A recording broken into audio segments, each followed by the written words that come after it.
Hello everyone. तो कैसे हो आप लोग? आई होप आप बहुत बढ़िया होंगे और आपकी प्रिपरेशन भी बड़ी कमाल की और शानदार चल रही होगी। मैं आपका अपना एमके सर।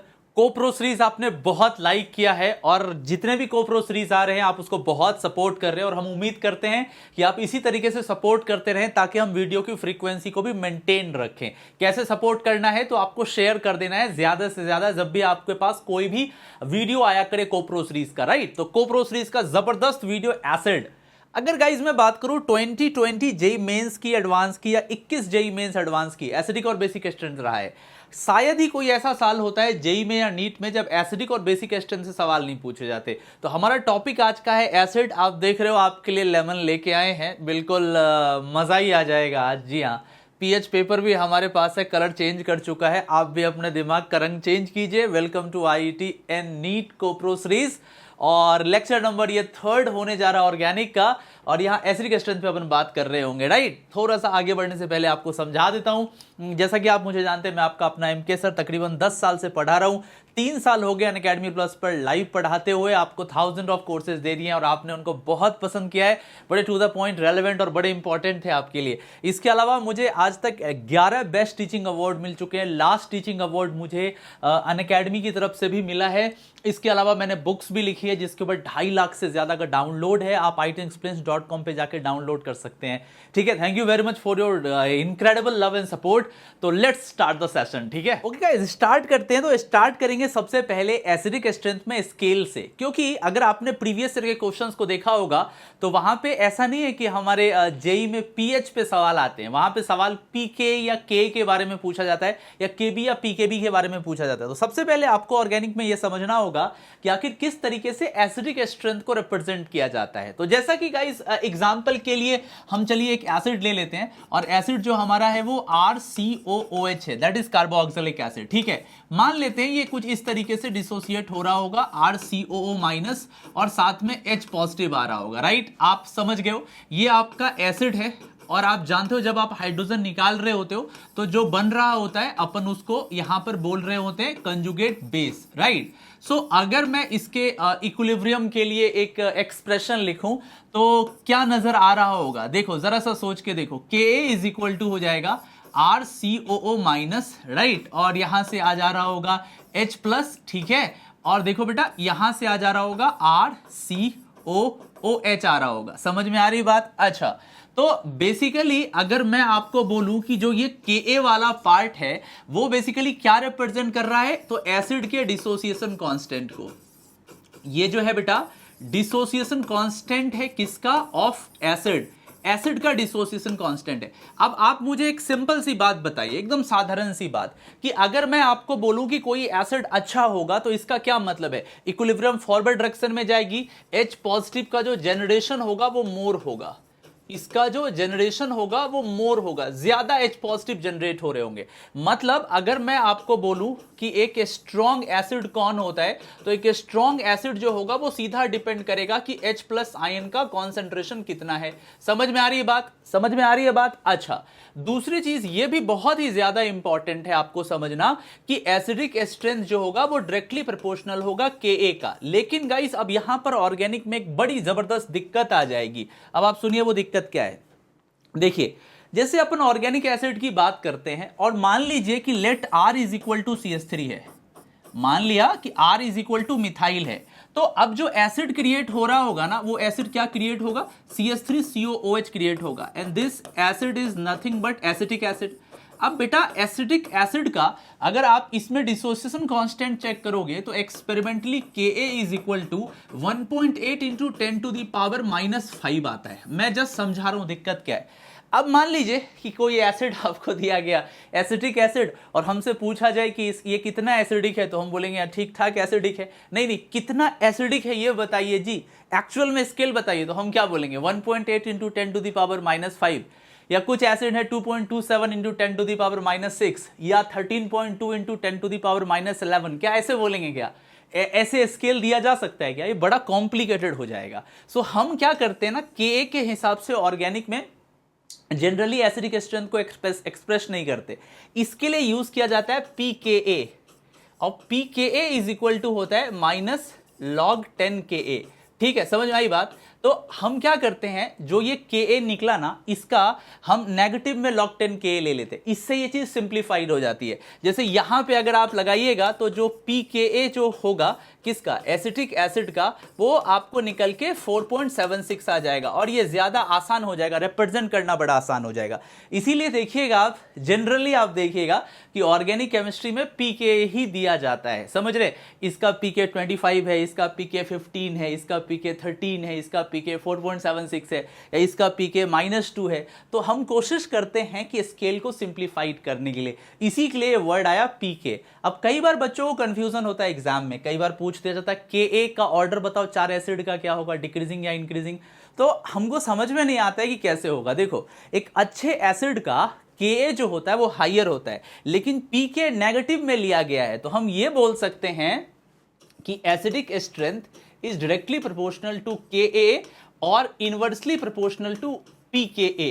मतलब अगर आपको याद ना रहे तो आप समझिएगा pK उलट गया। जनरली हम देखते हैं ना, लोग ड्रिंक करने बाद नाले में, गटर में, कोने में गिरे रहते हैं, वही वाली बात है, लोग pK उलट जाते हैं, तो pK अपना उल्टा हुआ है, राइट। तो Ka और pK में क्या रिलेशन है, उल्टा रिलेशन है, ऑपोजिट रिलेशन है। एक स्ट्रॉन्ग एसिड का Ka हाई होगा, pK लो होगा। आई होप क्लियर हो गया होगा, ये बेसिक जो मैंने मेजरमेंट ऑफ एसिडिक स्ट्रेंथ बताया, ठीक है बेटा। ओके गाइस, अब आते हैं इनऑर्गेनिक एसिड और ऑर्गेनिक एसिड को समझते हैं जरा सा। पहले आपको ऑर्गेनिक एसिड को समझने से पहले ये समझना होगा कि एसिड की दुनिया में जो ये ऑक्सैलिक एसिड हैं, या स्क्वेरिक एसिड हैं, या पिक्रिक एसिड हैं, है ना, या आपके मेलोनिक एसिड हैं, या पिकोलिनिक एसिड हैं, या फ्यूरोइक एसिड हैं, या बेंजोइक एसिड, फॉर्मिक एसिड, आखिर ये पूरी केमिस्ट्री की एसिडिक दुनिया में कहां पर एग्जिस्ट करते हैं। सबसे पहली चीज, जो ऑर्गेनिक एसिड होते हैं ना, हम नॉर्मल ऑर्गेनिक एसिड की बात कर रहे हैं, वो बहुत ज्यादा स्ट्रांग नहीं होते हैं इनऑर्गेनिक या मिनरल एसिड के कंपैरिजन में।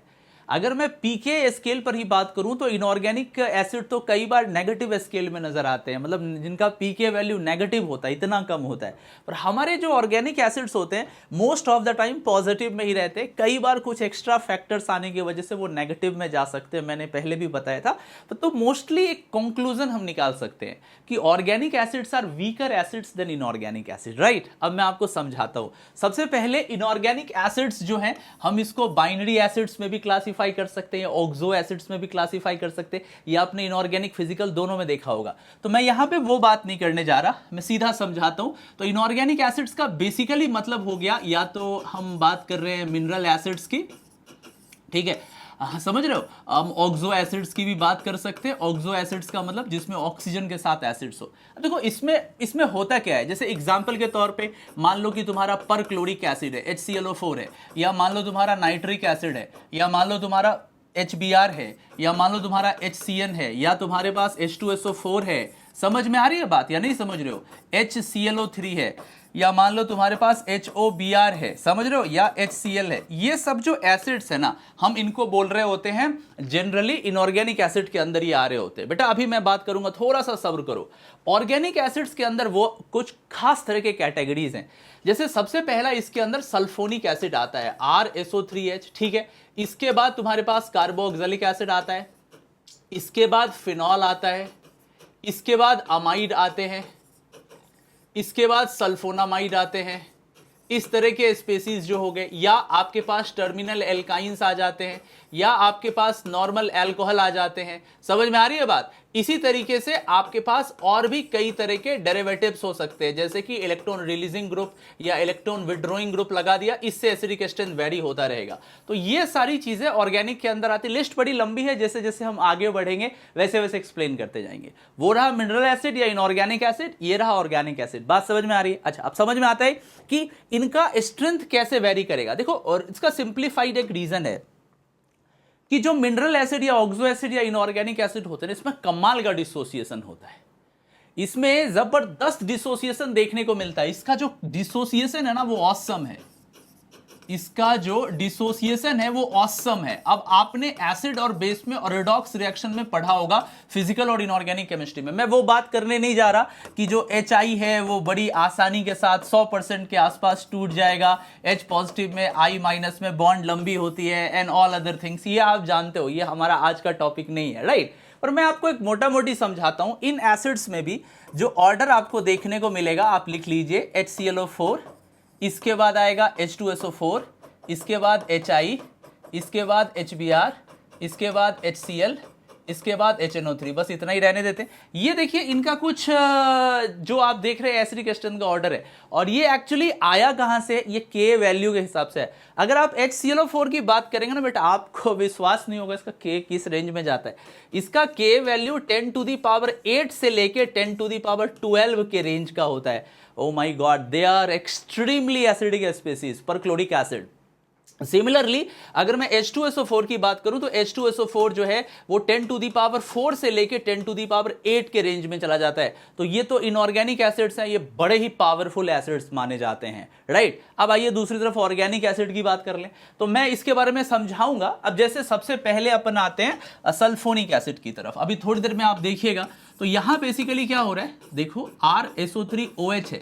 अपन अगर इस वाले हाइड्रोजन को निकाल देते हैं तो ये RSOO- होगा। अभी देखो ये रेजो स्टेबलाइज्ड है ना, रेजोनेंस स्टेबलाइज्ड, इसके वजह से इसकी एसिडिक स्ट्रेंथ आ रही है। यहां पर कोई बॉन्ड डिसोसिएशन वाला फैक्टर नहीं है, जैसे कि HI का बॉन्ड बहुत लंबा है, या HClO4 में क्लोरीन बहुत इलेक्ट्रोनेगेटिव है, उसका ऑक्सी एसिड से तो हाई रेजोनेंस स्टेबलाइजेशन है। यहां पर भी है, बट ये उस लेवल का एक्सट्रीम पावरफुल नहीं है जैसा इनऑर्गेनिक एसिड है। समझ में आ रही है बात? अच्छा, इसके अलावा आप जैसे ट्रिपल बॉन्ड है RC ट्रिपल बॉन्ड C और H, तो यहां सिर्फ और सिर्फ ये एसिडिक इसलिए है क्योंकि ये इलेक्ट्रोनेगेटिव कार्बन के साथ जुड़ा हुआ है, ये sp इलेक्ट्रोनेगेटिव है, तो इसके वजह से ये हाइड्रोजन को डोनेट करने के बाद नेगेटिव चार्ज को होल्ड करके रख पाता है। RC triple bond C negative. आपको मेरी बात समझ में आ रही है? अच्छा, इसके अलावा इसकी इलेक्ट्रोनेगेटिविटी जो है वो 3.25 है पाउलिंग स्केल पे, 50% S कैरेक्टर की वजह से। तो बेचारे छोटे छोटे से हैं, इनमें कुछ बहुत बड़ा एक्स फैक्टर नहीं होता है। इसके अलावा भी हम कुछ एरोमेटिक एसिड्स पे भी बात करेंगे, कुछ क्वासी की भी बात करेंगे आगे। तो आपको मोटा मोटी समझ में मैंने क्या बोला? मैंने ये समझाया कि इनऑर्गेनिक और ऑर्गेनिक एसिड्स में इनऑर्गेनिक या मिनरल एसिड्स जो होते हैं वो कंपैरेटिवली ज्यादा स्ट्रांग होते हैं, है ना। और जो ऑर्गेनिक एसिड्स होते हैं उन बिचारों के पास कोई छोटी मोटी शक्तियां होती हैं, जैसे रेजोनेंस है, कोई मेसोमेरिक से स्टेबलाइज है, किसी के अंदर एरोमेटिसिटी आ गई है हाइड्रोजन निकालने के बाद, या कि कोई इलेक्ट्रोनेगेटिव एटम से कनेक्टेड होने की वजह से नेगेटिव को होल्ड करके रख पा रहा है। छोटी मोटी चीजें होती हैं, इसीलिए ये बेचारे थोड़े कमजोर रह गए और ये थोड़े से ज्यादा पावरफुल हो गए। ठीक है, तो ये था एक मोटा मोटा कंपैरिजन। ओके गाइस, अब आते हैं नेक्स्ट, समझते हैं कि हम कैसे प्रिडिक्ट कर सकते हैं किसी भी एसिडिक स्पीसीज के स्ट्रेंथ को। और ये जो किसी भी मैंने आपको बोला, इसको हम लिमिटेड कर देते हैं ऑर्गेनिक कंपाउंड्स में, क्योंकि हम ऑर्गेनिक के अंदर एसिड को समझ रहे हैं, हम HCl HBr अभी नहीं समझ रहे। सो अगर एसिडिक स्ट्रेंथ को समझना है तो आपको यह पहले समझना होगा कि हाइड्रोजन निकालने के बाद जो स्पीसीज बच रही है, जिसको हम कंजुगेट बेस बोल रहे हैं, वो कितना स्टेबलाइज्ड है। तो सबसे पहले जब एसिडिक स्ट्रेंथ का प्रेडिक्शन कीजिएगा तो सबसे पहले आपको सोचना होगा स्टेबिलिटी ऑफ कंजुगेट बेस, सोचना होगा स्टेबिलिटी ऑफ कंजुगेट बेस, बोले तो CB, राइट। मेरी बात समझ में आई क्या? Stability of conjugate base. अब जरा ऐसे तुम देखो कि कंजुगेट बेस को स्टेबलाइज्ड कौन बना सकता है, पहले ये समझो। चलो एग्जांपल के तौर पे हम सबसे पहले फिनॉल ले लेते हैं। आपको एक छोटा सा एग्जांपल दे रहा हूं, जैसे कि मान लो फिनॉल है, और अगर मान लो कि मैंने इससे हाइड्रोजन निकाल लिया तो ये क्या बना रहा होगा? ये बना रहा होगा फिनॉक्साइड आयन, है ना, और H पॉजिटिव यहां से आ गया। हालांकि अपन इसको वाटर में लेके चलते हैं क्योंकि H पॉजिटिव का कोई फ्री एग्जिस्टेंस नहीं होता, तो H3O+ लिख देना, ठीक है। अब देखो ये रेजो स्टेबलाइज्ड है, ये अंदर जा रहा है, पाई घूमता हुआ इस तरीके से, ये रेजोनेंस स्टेबलाइज्ड है, हाँ जी, है ना। ये क्या है? ये रेजोनेंस स्टेबलाइज्ड है, बिल्कुल सही। अब जरा सा सोचो, तो अगर मैं किसी तरीके से रिएक्शन को फॉरवर्ड ले जाना चाहता हूं ताकि H3O+ ज्यादा से ज्यादा बन सके, तो क्या करना होगा? इसको क्या करना होगा? मोर स्टेबलाइज्ड करना होगा, इसको ज्यादा से ज्यादा स्टेबलाइज्ड करना हो। कैसे करें स्टेबलाइज? आइए सोचिए, सोचिए, जरा सा सोचिए। तो स्टेबलाइज ऐसे कर सकते हैं, ऐसे समझो कि ये जो आप देख रहे हो यहां से O- है जो कि रेजोनेंस में जा रहा है। अगर मैं इससे कोई इलेक्ट्रॉन विड्रॉइंग ग्रुप लगा देता हूं, अब आपको पता है कि इलेक्ट्रॉन विड्रॉइंग ग्रुप किसको बोलते हैं? जो इलेक्ट्रॉन खींचने वाले ग्रुप होते हैं। कैसे कैसे इलेक्ट्रॉन खींचने वाले ग्रुप हैं? हो सकता है कि यहां पे -I हो सकता है -R हो सकता है -M हो सकता है -H हो। आपको मेरी बात समझ में आ रही है? जो भी नेगेटिव टाइप के एजेंट है जो खींच सकते हैं नेगेटिव चार्ज को, वो अगर लगा दिया जाए तो ये क्या हो जाएगा, इसकी स्टेबिलिटी बढ़ जाएगी। और आपको पता है जब स्टेबिलिटी बढ़ेगी तो ये जो कंजुगेट बेस था वो वीक हो जाएगा, कमजोर हो जाएगा, जिसके वजह से इस कार्बोक्सिलिक एसिड की, इस फिनॉल की एसिडिक स्ट्रेंथ जो है वो क्या होगी, बढ़ जाएगी। आई बात समझ में?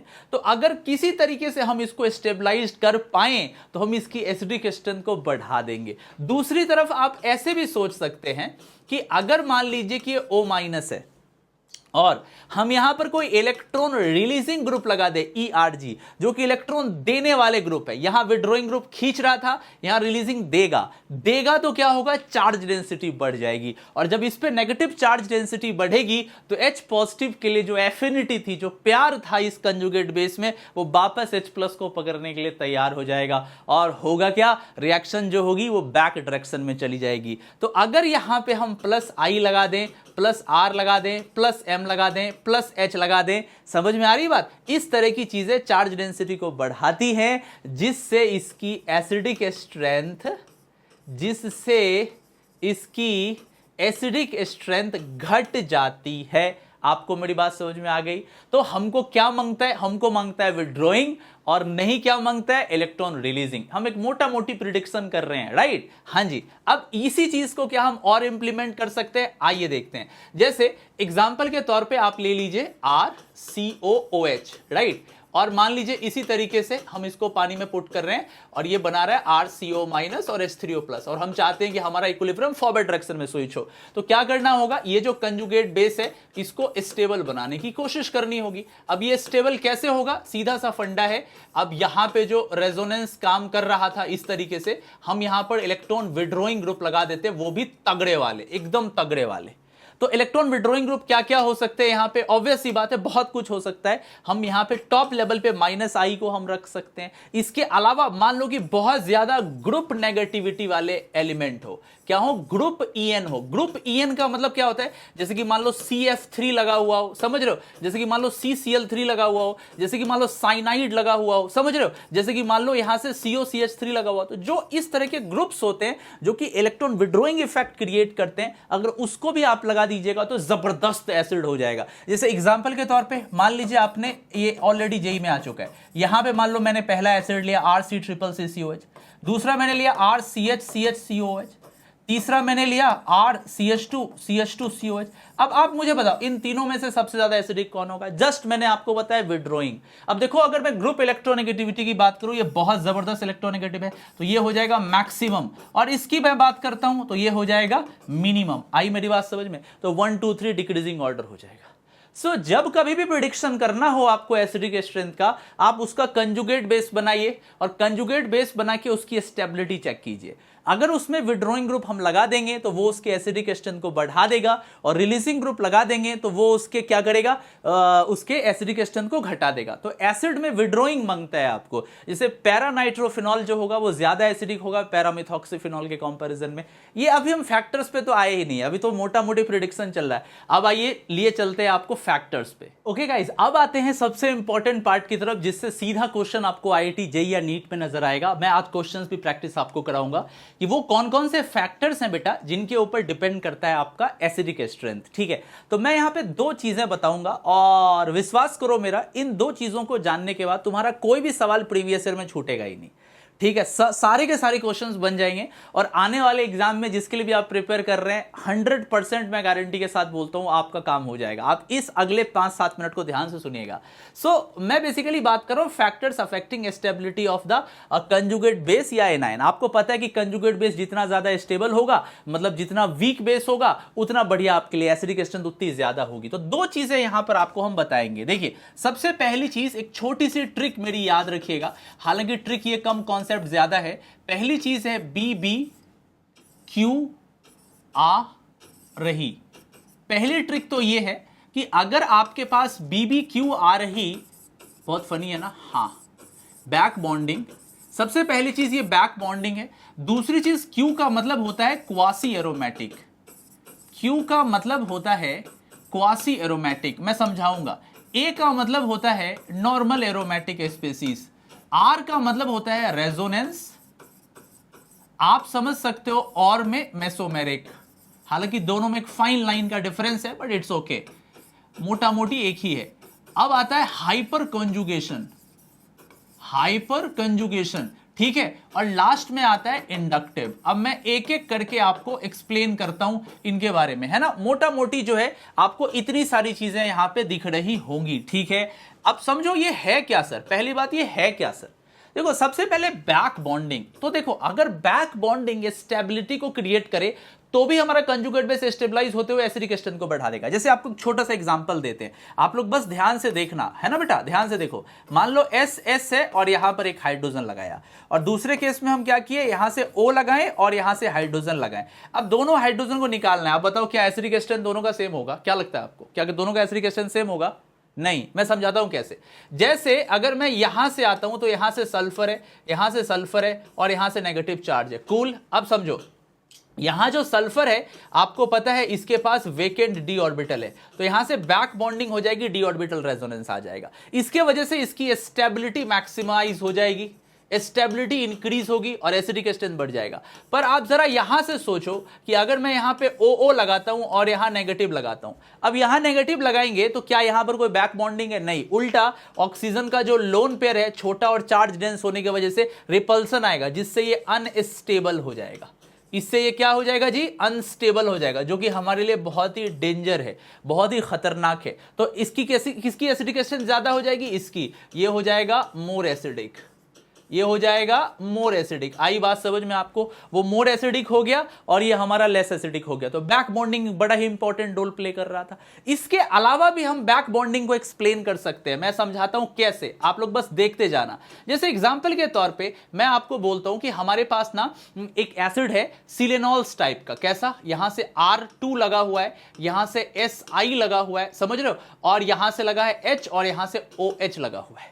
देखो सिलिकॉन की 4 वैलेंसी है, 2 R लगे, एक H लगे, एक OH लगा हुआ है। और एक केस लेते हैं जहां पे कुछ ऐसा नहीं है, R2 है, यहां से CH है, यहां से OH है। आपको पता है दोनों में से एसिडिक कौन है? पहला वाला मच एसिडिक है, क्योंकि जब आप इस हाइड्रोजन को हटाइएगा तो आने वाला नेगेटिव जो होगा वो सिलिकॉन के वेकेंट डी ऑर्बिटल के साथ बैक बॉन्डिंग कर लेगा। इसको बोला जाता है सिलेनॉल्स, लिख लो कॉपी में, इसको बोलते हैं सिलेनॉल्स। तो सिलेनॉल्स जो होंगे वो मच एसिडिक होंगे नॉर्मल अल्कोहल के कंपैरिजन में। तो ये भी बैक बॉन्डिंग का तगड़ा एग्जांपल है। देखो सारा एग्जांपल हम यहां नहीं लिख सकते, क्यों? क्योंकि क्वेश्चंस भी तो करने हैं, उसके अंदर बहुत सारे एग्जांपल्स आएंगे, राइट? समझ रहे हो? Well done. अब आओ क्वासी एरोमेटिक सर क्या होता है? अमेजिंग चीज आती है। अब देखो आपको पता है कि जब चार्ज प्लस एरोमेटिसिटी आता है ना, जैसे कि मान लो ट्रोपाइलियम आयन है, आपने एनसीईआरटी में भी देखा होगा, तो वो क्वासी एरोमेटिक है। या मान लो साइक्लोपेंटाडाइनाइल कार्बन आयन है, वो क्वासी एरोमेटिक है। या मान लो साइक्लोप्रोपिनाइल कार्बोकैटायन है, वो क्वासी एरोमेटिक है। मेरी बात समझ रहे हो? या मान लो कि साइक्लोब्यूटीन बनाते हैं और उसमें 2 यूनी पॉजिटिव चार्ज या 2 यूनी नेगेटिव चार्ज लगाते हैं, वो सब के सब क्वासी एरोमेटिक है। मतलब क्वासी का मतलब होता है सीमिंगली या अपेरेंटली, मतलब जब चार्ज प्लस एरोमेटिसिटी आपस में मिलती है तो क्वासी आती है। बड़े फेमस क्वेश्चन जेईई मेंस में भी अभी दिखने लगे हैं। अब इसका क्या मतलब है? जैसे एग्जांपल के तौर पे मैं आपको जस्ट समझाने के लिए बता रहा हूं। अब इसको देखो, इसको देखो, यहां से पाई, ऐसा आपको कुछ दिख रहा है? बिल्कुल दिख रहा है सर, ठीक है। फर्स्ट ये ले लिया। अच्छा, अब दूसरा एक केस ले लेते हैं, जैसे एग्जांपल के तौर पे इसको ले लीजिए, है ना। अब मान लीजिए कि यहां पे हाइड्रोजन है, यहां पे हाइड्रोजन है, हम चाहते हैं कि एसिडिक स्ट्रेंथ पता करना। अब देखो जब इसको जैसे तुम हटाओगे तो जो स्पीसीज आपको मिलेगी वो कुछ ऐसी मिलेगी, यहां नेगेटिव आएगा, और इससे जब तुम हटाओगे तो यहां पे नेगेटिव स्पीसीज आएगी। अब आप मुझे बताइए, 2 4 पाई इलेक्ट्रॉन है, हालांकि इसको पहले माना जाता था एंटी एरोमेटिक, मॉडर्न रिसर्चेज 2003 के बाद हुए तो अब पता चला कि नॉन एरोमेटिक होता है। मैं उसमें जाना नहीं चाहता, ये स्टेबल नहीं है, दैट्स ऑल। और कोई बात नहीं करना चाहिए। स्पीसीज आईसीयू में हो या डेड हो, फर्क नहीं पड़ता है, बहुत ही बुरे हाल में है, सो इग्नोर कीजिए। इसको देखिए, 2 2 4 2 6 पाई इलेक्ट्रॉन है, मैक्सिमम स्टेबिलिटी आ रही है, ये क्वासी एरोमेटिक बोला जाएगा चार्ज के साथ, ये क्वासी एरोमेटिक है। अभी हम आपको एग्जाम्पल में भी दिखाएंगे। इसके वजह से ये जो होगा मोर एसिडिक हो जाएगा, मोर एसिडिक हो जाएगा। आई बात आपको समझ में? आपको मेरी बात समझ में आई क्या? ये क्या चल रहा है, कैसे चल रहा है, ठीक है। फिर आता है नॉर्मल रेजोनेंस कि सर नॉर्मल रेजोनेंस के केस में थोड़ा सा बताओ कि नॉर्मल रेजोनेंस या मेसोमेरिक कैसे इन्फ्लुएंस कर सकता है। तो गाइस अगर तुम देखोगे रिसेंटली जेईई मेंस 2021 का एक क्वेश्चन, बड़ा कमाल का क्वेश्चन आया था, अगर आपको पता होगा, CHCN थ्राइस, ठीक है, ट्राइसाइनोमिथेन। समझ में आ रही है बात?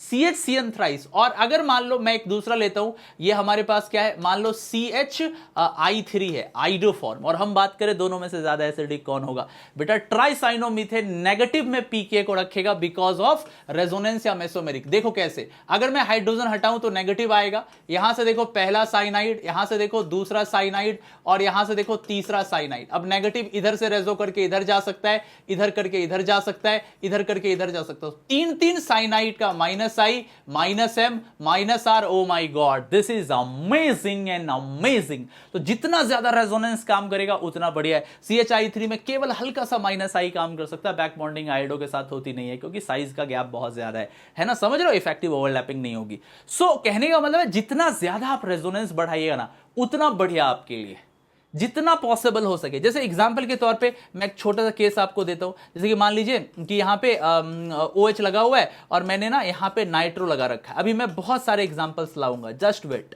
ठीक है। और मान लो यहाँ पे OH लगा हुआ है और यहाँ पे CH3 लगा हुआ है। अब मैं बात करूँ दोनों में से ज्यादा स्टेबलाइज कौन होगा? बड़ा सिंपल है, आप बता सकते हो। इसको हटाओ, यहाँ से नेगेटिव आएगा, एक्सटेंडेड रेजोनेंस होता हुआ नाइट्रो तक पहुंच जाएगा। नाइट्रो का -I -M काम कर रहा है। ये जब रेजोनेंस करेगा तो CH3 नुकसान दे रहा है, ये +I और +H लगा रहा है, जिसकी वजह से एसिटिक एसिड घट रही है।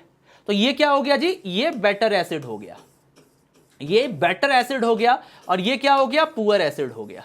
आई मेरी बात समझ में? हाँ, ये पुअर एसिड हो गया, ठीक है। अब आता है हाइपर कंजुगेशन। देखो हाइपर कंजुगेशन भी बड़ा इंपॉर्टेंट रोल प्ले करेगा एसिडिक एसिड में, क्योंकि हाइपर से चार्ज डेंसिटी बढ़ाई जा सकती है, और चार्ज डेंसिटी बढ़ेगी तो नेगेटिव चार्ज जो था वो और अनस्टेबलाइज्ड हो जाएगा। जैसे एग्जांपल मैं आपको एक छोटा सा देके दिखाता हूं, जैसे कि मान लीजिए कि हमने लिया है एक स्पीसीज को, वो कैसी स्पीसीज है, यहां पे COOH है, समझ रहे हो, और यहां मैंने पैरा पोजीशन पे CH3 लगाया। एक दूसरी स्पीसीज है, यहां COOH है, इसमें मैंने कुछ भी नहीं लगाया। आपको पता है बेटर एसिड कौन है? बेंजोइक एसिड ज्यादा बेटर है। अब बोलोगे क्यों बेंजोइक एसिड ज्यादा बेटर है? सिंपल सा रीजन है कि CH3 यहां से चार्ज को धकेल रहा है। देखो ये sp2 कार्बन है, ये sp3 कार्बन है, तो इसके पास 3 अल्फा हाइड्रोजन है जिसका हाइपर कंजुगेशन काम कर रहा है। Due to the hyperconjugation of CH3 3 alpha hydrogen, इसकी चार्ज डेंसिटी बढ़ेगी, इलेक्ट्रॉन रिलीजिंग इफेक्ट काम करेगा और एसिडिक स्ट्रेंथ जो होगा इसका घट जाएगा। इसीलिए बेंजोइक एसिड जो होगा वो बेटर एसिड होगा। हालांकि SIR SIP पे भी हम बात करेंगे। क्लियर है यहां तक सबका? ठीक है। लास्ट में आता है इंडक्टिव। अब इसमें कोई बात करने की जरूरत नहीं है, पर एक चीज आपको मैं बताऊंगा इंडक्टिव में, बड़ा फेमस है, लिख लीजिए DNP रूल। लास्ट में मैं आपको बता रहा हूं, यह है DNP रूल। अब बच्चे सोच रहे होंगे कि सर DNP रूल क्या है, व्हाट इज DNP रूल? देखो ये वो 2,4 DNP नहीं है। D से होता है डिस्टेंस, एक छोटा सा ट्रिक दिमाग में रखिए। N से होता है नंबर, NP से होता है पावर। तो हमको क्या देखना है? हमको देखना है डिस्टेंस, नंबर एंड पावर। मतलब अगर मैं बात करता हूं एसिडिक स्ट्रेंथ में तो प्रायोरिटी पहले डिस्टेंस को देनी है, फिर नंबर को देनी है, फिर पावर को देनी है। इसका यह मतलब है कि जैसे आप छोटा सा एक केस लीजिए, यहां से हमने ले लिया COOH, ठीक है, और मैंने यहां पे लगा दिया है लेटस से एक फ्लोरो लगा दिया। और अगर मैंने यहां से ले लिया है COOH और मान लीजिए मैंने यहां पे 3 Br लगा दिया, और अगर मैं बोलूं दोनों में से ज्यादा एसिडिक कौन हो रहा होगा, तो आपको लग रहा होगा अच्छा 3 Br लगा हुआ, नंबर ज्यादा है। जी नहीं, डिस्टेंस चेक कीजिए। सबसे एडजेसेंट पोजीशन पे जस्ट नेक्स्ट कार्बन पे अल्फा है, ये बीटा है, ये अल्फा ये बीटा है, एडजेसेंट पोजीशंस पे ये फ्लोरो है, तो डिस्टेंस को प्रायोरिटी देंगे और ये एसिड जो होगा वो बेटर होगा। ठीक है, ये रहा पहला एग्जांपल। बहुत सारे एग्जांपल है, हंड्रेड्स ऑफ एग्जांपल पॉसिबल। जैसे कि मान लीजिए, आप समझिएगा, बस जरा सा समझिएगा, अगर मान लीजिए यहां पे मैं लगा देता हूं कार्बोऑक्सिलिक एसिड और जस्ट यहां पे मैं जस्ट इसी जगह पे मैं लगा देता हूं, क्या लगाऊं? साइनाइड लगाऊं। और मैं एक केस लेता हूं जहां यहां पे रखता हूं COH और यहां पे लगा देता हूं नाइट्रो और यहां लगा देता हूं नाइट्रो। अब आपको लग रहा होगा दूसरा वाला जीत जाएगा, लेकिन देखिए नंबर कम है साइनाइड, पावर भी कम है साइनाइड के पास, लेकिन डिस्टेंस को प्रायोरिटी देते हुए ये एसिड आपका बेटर देखने को मिलेगा। आई मेरी बात समझ में? बहुत सारी चीजें डीएनपी पे बात कर सकते हैं, लेकिन थोड़ा रुकिए, एक एक करके हम सब पे आएंगे जब हम प्रॉब्लम्स कर रहे होंगे। तो रिपीट कर दें, सबसे पहले बैक बॉन्डिंग, फिर क्वासी एरोमेटिसिटी, फिर एरोमेटिसिटी, फिर रेजोनेंस, फिर हाइपर कंजुगेशन, फिर इंडक्टिव इफेक्ट। आपको इस ऑर्डर में फॉलो करना है। इंडक्टिव में कभी आपको टेंशन होने लगे तो डीएनपी रूल ट्राई कीजिएगा, डिस्टेंस नंबर पावर वाला, इससे भी आपको काफी मदद मिलेगी। तो एक रफ आइडिया मैंने आपको दे दिया है फैक्टर्स के बारे में, ठीक है? ओके गाइस, अब आते हैं ऑर्गेनिक एसिड्स की तरफ। अब आपको सेंट्रल पार्ट की तरफ लिए चलते हैं। फैक्टर्स आप समझ चुके हैं, बेसिक का भी आइडिया आपको लग चुका है, कॉन्जुगेट बेस का कॉन्सेप्ट सब कुछ समझ में आ गया। अभी अपन बात करेंगे ऑर्गेनिक एसिड्स पे। देखिए, तो आप रैंडम पढ़ोगे तो समझ में नहीं आएगा, आपको एक ऑर्डर में समझना होगा। ऑर्गेनिक एसिड्स को तीन तरीके से इसको क्लासिफाई करेंगे। पहला जो एसिड अपन ले रहे होंगे, एक सेकंड रुक जाइए, जो पहला एसिड अपन ले रहे होंगे वो एसिड आएगा ऑक्सो एसिड्स। क्या आ रहा होगा? ऑक्सो एसिड्स आ रहा होगा, राइट? अच्छा, दूसरा जो एसिड अपन ले रहे होंगे ये आ रहा होगा नाइट्रोजन एसिड, ठीक है? ये आ रहा होगा नाइट्रोजन एसिड, मैं अभी आपको एक्सप्लेन करूंगा। तीसरा जो आ रहा होगा ये आ रहा होगा कार्बन एसिड। अब आपको ये तीन चीजें दिमाग में तुरंत आ जानी चाहिए जब कभी भी आपको ऑर्गेनिक एसिड समझ में आए। ये तीन चीजें आपके दिमाग में आनी चाहिए, oxo acids, nitrogen acids and carbon acids. अच्छा, अब ऑक्सो एसिड्स का मतलब होता है कि बेसिकली जहां कहीं भी आप कोई भी ऑर्गेनिक स्पीसीज हो, यहां पर कोई भी ऑर्गेनिक स्पीसीज हो, ये कनेक्ट होना चाहिए ऑक्सीजन से होते हुए हाइड्रोजन के साथ, ठीक है? जैसे अब इसके अंदर जो टॉप क्लास आएगा ना बेटा, वो सबसे पहले आएगा सल्फोनिक एसिड का। यहां से देखो RSO3OH आएगा। अब अगर आप देखो यहां से अपन -H पॉजिटिव निकालते हैं ना, तो ये आ जाएगा RSOO-। अब देखो ये बड़ा ही कमाल का रेजोनेंस करता हुआ नजर आएगा, 3 ऑक्सीजन पे नेगेटिव चार्ज है। तो पहला हो गया सल्फोनिक एसिड। अच्छा, दूसरा ले लीजिए कार्बोक्सिलिक एसिड, RCOOH। ये भी आपका एक ऑक्सीजन एसिड, ऑक्सो एसिड्स के अंदर आएगा। -H+ निकालते हैं तो ये RCOO- होगा, पर ये उतना पावरफुल नहीं होगा। क्यों? क्योंकि यहां रेजोनेंस जो है 2 ही ऑक्सीजन पे जा रहा है, नेगेटिव चार्ज, ऊपर वाले में 3 जा रहा है, ठीक है? अच्छा, तीसरे में आओ। तीसरा हमारे पास ऑक्सो एसिड्स के अंदर आ जाएगा फिनॉल। अब देखो फिनॉल के साथ बहुत यूनिक चीज दिखती है, ठीक है? देखो, जब इससे तुम हाइड्रोजन निकालोगे ना तो फिनॉक्साइड आयन आएगा। अब फिनॉक्साइड आयन देखो यहां से रेजोनेंस स्टेबलाइज है, लेकिन जब जब रेजोनेंस होगी ना तो नेगेटिव चार्ज कार्बन पे आ रहा है। आप देखो, एक बार ऑक्सीजन पे है और 2 ऑर्थो 1 पैरा, और 3 बार जो ये है वो कार्बन के ऊपर नेगेटिव चार्ज है।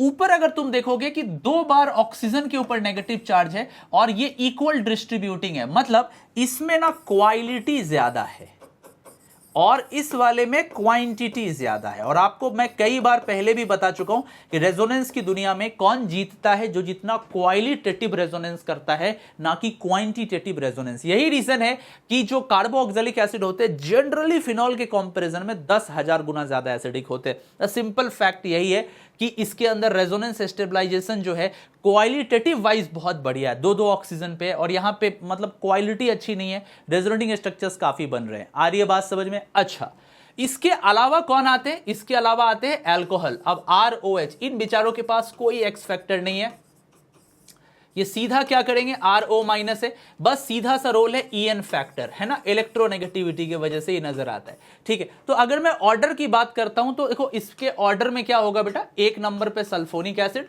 2 नंबर पे कार्बोक्सिलिक एसिड, 3 नंबर पे फिनॉल और 4 नंबर पे अल्कोहल आता है। ये एसिडिक स्ट्रेंथ का ऑर्डर आपको दिखता है। आपको मेरी बात समझ में आई? This is the order for the acidic strength. I hope clear हो गया होगा, यहां तक तो एकदम मस्त क्लियर हुआ होगा। अब देखो इसमें भी बहुत छोटी छोटी चीजें हैं, जैसे मैं आपको छोटा सा दिखाता हूं ऑर्डर। अगर अल्कोहल का कंपैरिजन वाटर के साथ करोगे ना तो CH3OH जो है ना वो स्लाइट मोर एसिडिक होता है पानी से, और पानी सारे के सारे अल्कोहल से ज्यादा एसिडिक होता है। रीजन है चार्ज डिस्ट्रीब्यूशन।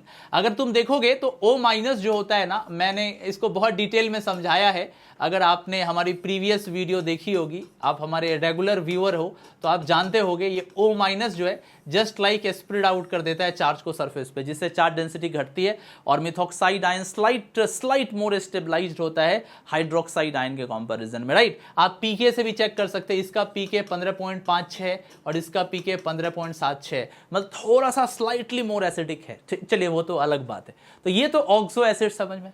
फिर आता है नाइट्रोजन एसिड। तो देखो इसके अंदर जो क्लास आते हैं वो आते हैं अमाइड्स, ठीक है ना, और दूसरा आता है अमीन्स, ठीक है, ये दो चीजें आती है, समझ रहे हो मेरी बात। हाँ, अब देखो अमाइड्स में भी ये दो तरह के अमाइड्स आते हैं, पहला आता है सल्फोनामाइड्स, पहला आता है सल्फोनामाइड्स और दूसरा आता है कार्बोक्सामाइड्स, दूसरा आता है कार्बोक्सामाइड्स। अब सल्फोनामाइड्स जो होते हैं वो कार्बोक्सामाइड के कंपैरिजन में ज्यादा एसिडिक होते हैं। जैसे एग्जांपल के तौर पे ले लीजिए CH3 है, अभी यहां से S डबल बॉन्ड O ले लिया और यहां से NH2 ले लिया, ठीक है, आप लोग देखना नाइट्रोजन से कनेक्टेड हाइड्रोजन है तो नाइट्रोजन एसिड के अंदर ही आएगा। कार्बोक्सामाइड, ये रहा R, ये रहा CO, यहां से N, यहां से H रहा। देखो मैं इसका हाइड्रोजन निकालता हूं, नेगेटिव चार्ज इधर से और इधर से रेजो स्टेबलाइज है, इधर से निकालते इधर से रेजो स्टेबलाइज है। यहां नेगेटिव चार्ज एक बार नाइट्रोजन पे आया है, दो बार ऑक्सीजन पे आया, यहां नेगेटिव चार्ज एक बार नाइट्रोजन पे आया, एक बार ऑक्सीजन पे आया। बेटर रेजोनेंस स्टेबलाइजेशन सल्फोनामाइड्स में, इसीलिए बेटर होते हैं। समझ में आ रही बात आपको, मेरी बात समझ में आई ना, सबको बात समझ में आ रही होगी। यही एग्जांपल लिया जा सकता है, कहां पे लिया जा सकता है, बेंजीन सल्फोनामाइड में। ये देखिए यहां से SO2 NH2 हो गया और यहां से CH3 CO NH2 हो गया, अपन एसिडिक स्ट्रेंथ ऐसे दे रहे होंगे, तो ये रहा नाइट्रोजन एसिड। अब आता है carbon acid, that is a very very important and very very interesting, right. आप समझो ये कैसे, देखो कार्बन एसिड्स, पहली बात तो है कि अगर मैं इन्हीं में कंपेयर करूं तो ऑक्सीजन एसिड्स पहले आते हैं क्योंकि इलेक्ट्रोनेगेटिविटी ज्यादा है, फिर नाइट्रोजन एसिड आते हैं, कार्बन सबसे पीछे आता है। पर कार्बन में भी कुछ बड़े यूनिक लोग पाए जाते हैं, जैसे एग्जांपल के तौर पे आप इसको देख लीजिए, साइक्लोपेंटाडाइन, राइट। अब आप इसको देखिए, इसका जो ये वाला हाइड्रोजन है ना, ये बहुत एसिडिक है। कैसे, जब अपन इसको हटा रहे होंगे ना तो नेगेटिव आएगा जो कि रेजोनेंस स्टेबलाइज्ड हो जाएगा और इसके वजह से ये क्वासी एरोमेटिक आएगा। आई मेरी बात समझ में, ये क्वासी एरोमेटिक है और मैक्सिमम स्टेबिलिटी गेन कर रहा है। But point must be noted, मैं इसको देखो एक एसिड तुमको दिखाता हूं, ये बहुत ही ज्यादा एसिडिक है, तुम सोच भी नहीं सकते हो कितना एसिडिक है। ये नेगेटिव पीके में -8 तक पहुंच सकता है, ये कई सारे एसिड को टक्कर दे सकता है। अब इस एसिड को देखो, इसका ये वाला जो हाइड्रोजन है ना, जी हां समझ रहे हो, इसका बहुत यूनिक नाम है, आप इसको बोल सकते हो, क्या बोल सकते हो, 1 2 3 4 5 penta bracket 1 trifluoromethyl bracket close cyclo penta 1 dienyl carbanion. Oh my god, इतना बड़ा कंजुगेट बेस का नाम है, राइट। तो छोड़िए इसको, जब अपन इससे हाइड्रोजन निकाल रहे होंगे, सो यहां से देखिए CF3 negative, CF3 CF3 CF3 और CF3। अब सोचो जरा कितना जबरदस्त रेजोनेंस है। जब जब माइनस इन कॉर्नर्स पे आएगा फ्लोरीन स्टेबलाइज करेगा, और अगर तुम इसका रियल स्ट्रक्चर देखोगे ना तो तुम दंग रह जाओगे। ये अमीवा के जैसा दिखता है और इसका जो नेगेटिव जो है ना, ये ऐसे ऐसे ऐसे ऐसे ऐसे ऐसे होते हुए पूरे सरफेस के ऊपर स्प्रेड आउट हो जाता है और ये बहुत जबरदस्त एसिडिक स्पीसीज बन जाती है। तो इस तरह के जो क्वासी एरोमेटिक स्पीसीज होते हैं ना, वो बड़े शानदार होते हैं। कुछ बड़ा ही कॉमन सा आपको ऑर्डर भी दिख सकता है, जैसे अगर मैं एल्काइन की बात करूं तो RC ट्रिपल बॉन्ड CH सबसे ज्यादा एसिडिक होगा, इसके बाद RCH CH2 होगा, इसके बाद RCH2 CH3 होगा। समझ रहे हो, सबसे ज्यादा टर्मिनल एल्काइन एसिडिक होंगे। आप अगर देखिएगा भी तो पीके वैल्यू इसका 25 के रेंज का चला जाता है, बाकी 40-44 और उसके बाद 50 के ऊपर पहुंच जाते हैं। सो जितना इलेक्ट्रोनेगेटिव एटम ज्यादा से हाइड्रोजन कनेक्टेड है उतना आपके लिए बढ़िया है। यहां पे जो कार्बन है वो sp हाइब्रिडाइज्ड होने की वजह से 3.25 इलेक्ट्रोनेगेटिविटी रखता है। ये हाइड्रोजन आपका 2.75 इलेक्ट्रोनेगेटिविटी वाले कार्बन से, और ये हाइड्रोजन आपका 2.48 वाले से, तो ज्यादा इलेक्ट्रोनेगेटिव ये इसलिए बेटर एसिड है। हम एग्जांपल्स जब देखेंगे ना तो इनका जबरदस्त रोल समझेंगे। ठीक है गाइस, नेक्स्ट पे चलते हैं। ओके गाइस, अब नेक्स्ट पे आएंगे, ये भी बड़ा इंटरेस्टिंग है और बच्चों का अक्सर डाउट रहता है डाई कार्बोक्सिलिक एसिड में। डाई का मतलब दो, कार्बोक्सिलिक मतलब COH, मतलब दो COH ग्रुप होंगे। इसमें ना मैं दो कैटेगरी में कैटेगराइज करूंगा अपनी बात को, ताकि आपके सारे क्वेश्चंस बने एग्जाम में। आप ध्यान से सुने। पहला तो हो सकता है कि नॉर्मल हम सैचुरेटेड एसिड की बात करते हैं, देखिएगा। तो अब आपको ऐसे समझना है कि जैसे कि मान लीजिए आपके पास COOH है, ठीक है, और यहां से भी हमने एक COH ले लिया। जब मैं इससे हाइड्रोजन हटाऊंगा ना तो ये क्या कर रहा होगा, COO माइनस लाएगा और यहां से COOH है। अब आप जरा सा दिमाग पे जोर डालो और मुझे बताओ जब मैंने इंडक्टिव आपको पढ़ाया था तब मैंने आपको बताया था कि जो कार्बो ऑक्सलेट आयन होते हैं CO- वो प्लस आई लगाते हैं और जो COH ग्रुप होता है ना वो माइनस आई लगाता है। तो दोनों के दोनों ग्रुप बड़े अच्छे से सिंक्रोनाइज हैं। ये यहां से खींच रहा है और खींचने की वजह से ये क्या करेगा, माइनस आई इफेक्ट यहां से लगा रहा होगा और इससे क्या हो रही होगी, स्टेबिलिटी जो है, इससे जो स्टेबिलिटी है वो बढ़ रही होगी। अब अगर एसिड को मैं जैसे जैसे दूर करता जाऊंगा तो ऑब्वियसली बात है एसिडिक टेंशन घटती जाएगी। सो अब जरा सा आप देखिएगा, तो मैं सबसे पहले क्या करता हूं ना, सबसे पहले ले लेता हूं COH, ये ऑक्सैलिक एसिड है, लिख लीजिए ये ऑक्सैलिक एसिड है। आइए इसके बाद अब हम एक काम करते हैं, यहां से CH2 COOH लगाया, COOH लगाया, ये हमारा मेलोनिक एसिड है, ये हमारा मेलोनिक एसिड है। ठीक है सर जी। अच्छा आगे आइए, एक और लेते हैं, यहां से CH2 CH2 लिया, यहां से COH COH लिया। अभी ये हमारा क्या है बताइए, ये सक्सिनिक एसिड है, ये सक्सिनिक एसिड है। ठीक है आगे आइए, अभी एक और CH2 लेते हैं, यहां से COOH है, यहां से COOH है। ठीक है, और इसका क्या कर देते हैं, ट्वाइस कर देते हैं। तो क्या हुआ, ट्वाइस करेंगे होगा नहीं, थ्राइस कर देते। तो अभी हमारा 3 2 5 हो गया। इसको बोलते हैं ग्लूटारिक एसिड, इसको बोला जाता है ग्लूटारिक एसिड। और लास्ट लेते हैं, अभी यह क्या करने जा रहे हैं देखिएगा, यहां से CH2 लिया और इसको 4 कर दिया और यहां से COH है, यहां से COH है, 6 वाला एसिड, ये हो गया एडिपिक एसिड। अब आप खुद सोचो ना, आपको सोचना खुद से है कि इन सब में से सबसे ज्यादा एसिडिक कौन होगा। देखो COH जस्ट पास में है, माइनस आई यहां से मैक्सिमम लग रहा होगा। जैसे जैसे आगे जा रहे दूरी बढ़ती जा रही, तो पहले ऑक्सैलिक, फिर मेलोनिक, फिर सक्सेनिक, फिर ग्लूटारिक और लास्ट में एडिपिक आ जाएगा। लेकिन गाइस कई बार क्या होता है ना, चीजें इस तरीके से ऑपरेट नहीं करती हैं। कई बार बहुत सारे एक्स फैक्टर्स आ जाते हैं जहां पे कंपैरिजन हमारे लिए डिफिकल्ट हो जाता है। अब आप बोलोगे क्या इसका मतलब है, मैं आपको इसका मतलब समझाता हूं, आप लोग बहुत ध्यान से देखिएगा और समझिएगा। देखिए बेटा, कई बार आप देखोगे कि कुछ क्वेश्चंस हमको ऐसे दिखते हैं जहां थोड़ा सा आपके दिमाग के साथ खेला जाता है। जैसे कि मान लीजिए यहां से COH लगा दिया, ठीक है, और यहां से भी COH लगा दिया है, पहला केस। अच्छा, दूसरा केस आपको क्या किया गया है कि इसी तरीके से लिया गया, यहां पे COH लिया गया और यहां पर आपको NH3 पॉजिटिव लगा दिया गया और तब आपसे पूछा जाता है कि बताइए क्या होगा। तो आप पता नहीं आप क्या क्या सोचने लग जाते हो कि ये एसिड है, माइनस आई लगा रहा है, कुछ सोचने की जरूरत ही नहीं है। This is very simple.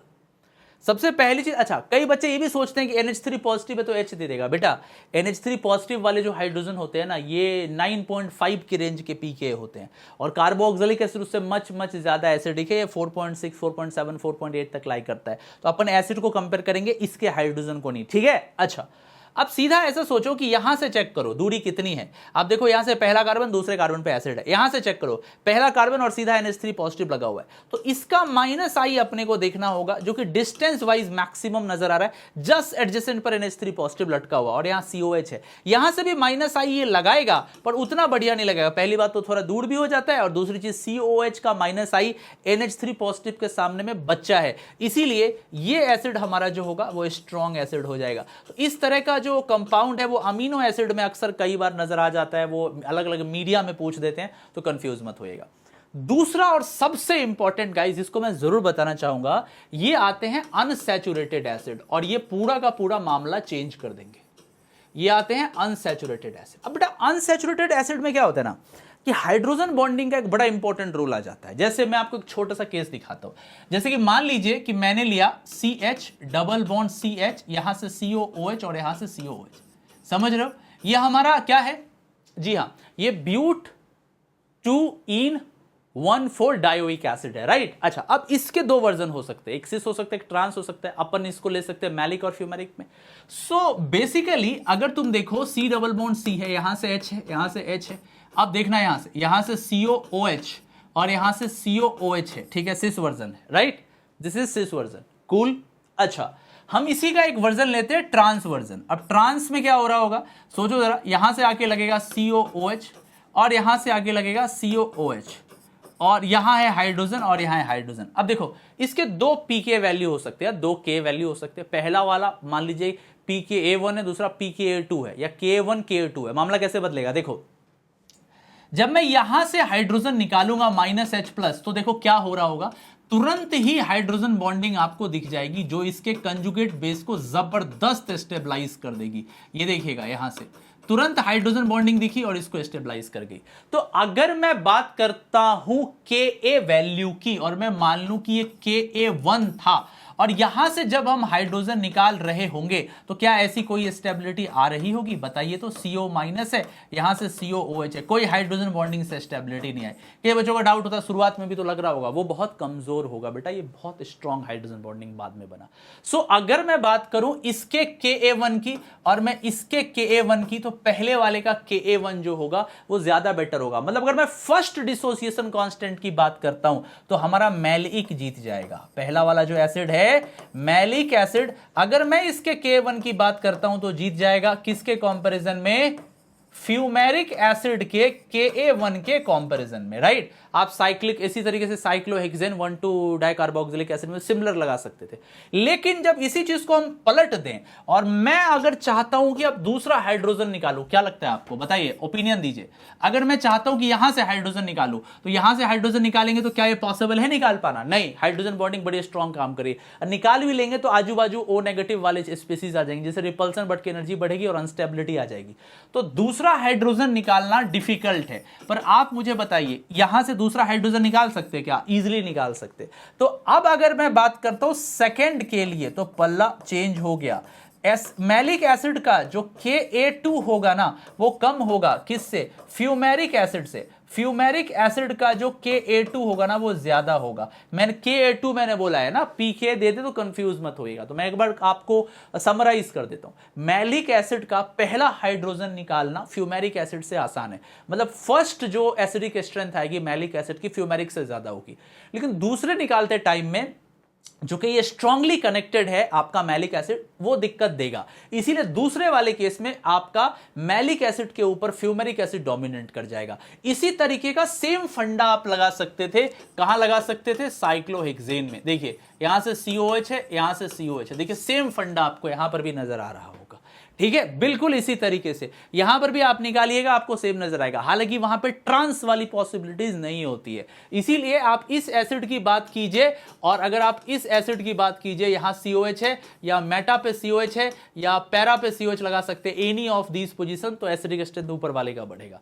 तो ये बड़ा ही इंपॉर्टेंट था। आई होप आपको बहुत बढ़िया से समझ में आया होगा कि ये डाइकार्बोक्सिलिक एसिड का क्या फंडा है, कैसे काम करता है, राइट। नेक्स्ट, ओके गाइस, अब आते हैं acidic strength of aromatic acid. क्योंकि हर साल IIT JEE 80% अगर जब भी क्वेश्चंस पूछे 80% प्रोबेबिलिटी रही है एरोमेटिक एसिड से सवाल पूछने की, तो बड़ा इंपॉर्टेंट हो जाता है। आइए समझेंगे फिर, फटाफट आइए। सो बेसिकली एरोमेटिक एसिड का मतलब हो गया कि हम बात कर रहे हैं बेंजोइक एसिड की। ठीक है, हम फिनॉल नेक्स्ट स्लाइड में ले लेंगे, डोंट वरी। तो देखो यहां पे दो चीजें आपको बड़ा इंपॉर्टेंट रोल प्ले करेगी। पहला SIR इफेक्ट, जिसको हम बुलाते हैं ऑर्थो इफेक्ट, राइट। सबसे पहला हमारे पास SIR इफेक्ट या ऑर्थो इफेक्ट आएगा। ठीक है, दूसरी जो चीज यहां पे बड़ा इंपॉर्टेंट रोल प्ले करेगी वो क्या है? यस, वो है H बॉन्डिंग, हाइड्रोजन बॉन्डिंग। दोनों से IIT JEE सवाल पूछ चुकी है। ठीक है, तो मैं एक एक करके दोनों पे आता हूं। सबसे पहले SIR इफेक्ट देखो क्या है। जैसे आप ऐसे समझो कि अगर मान लो, आप बस मान लो, है ना, मानना ही है, तो यहां से COOH है, ठीक है, OH है, परफेक्ट। मैं चाहता हूं कि इस वाले हाइड्रोजन को हटाऊं। ठीक है, हटाओ सर, क्या प्रॉब्लम है? आपको किसी ने रोका है? हटा लो हाइड्रोजन। ठीक है, हटा लेते हैं। तो यहां से CO माइनस है, ये यहां से आ रहा है। ठीक है, रेजोनेंस चल रहा है। अब आप मुझे बताओ, ये बेचारा अपने जीवन में बड़ा खुश था, तभी आया बाय बॉन्ड, ये बोला भाई हमको भी रेजोनेंस करने दे। अब आप सोचो, जब रेजोनेंस होगा तो क्या हो रहा होगा? 1,3 केसेस आ जाएंगे। मतलब यहां से CO के ऊपर माइनस और माइनस 1,3 डाइनाइन बनेगा, जिससे स्टेबिलिटी आ जाएगी। तो बताइए कि इस एरोमेटिक ग्रुप जो है ये हमारे लिए क्या है? मतलब फायदा पहुंचा रहा है या नुकसान? आपको आंसर आया होगा नुकसान। ये नुकसान दे रहा है सर, रेजोनेंस करने की कोशिश कर रहा है एसिड के साथ, जिससे बेचारा एसिड जो डिफॉल्ट वे में कंजुगेट बेस उसका रेजोनेंस स्टेबलाइज्ड होता, अभी नहीं हो पाएगा। गुड, तो ये तो सर फायदेमंद नहीं हुआ ना, ये तो नुकसानदायक हुआ, क्योंकि वो तो खुद रेजोनेंस करके 1,3 डायनाइन बन रहा। So not good, not good at all. तो अब सोचो क्या हो अगर एसिड को ही रिंग से आउट ऑफ द प्लेन कर दे, रेजोनेंस ही करने नहीं दे। Wow, what an idea. अब देखो क्या करते हैं। मान लो कि हम ना यहां पर कार्बोक्सिलिक एसिड लिए, ठीक है, समझना, यहां पे लिए COOH और जस्ट बाजू में कोई एक बड़ा सा बल्कि ग्रुप लगा दिया। कोई फर्क नहीं पड़ता कि वो +I लगाए, +M लगाए, +H लगाए, -M लगाए, कोई फर्क नहीं पड़ता, बस वो बड़ा होना चाहिए।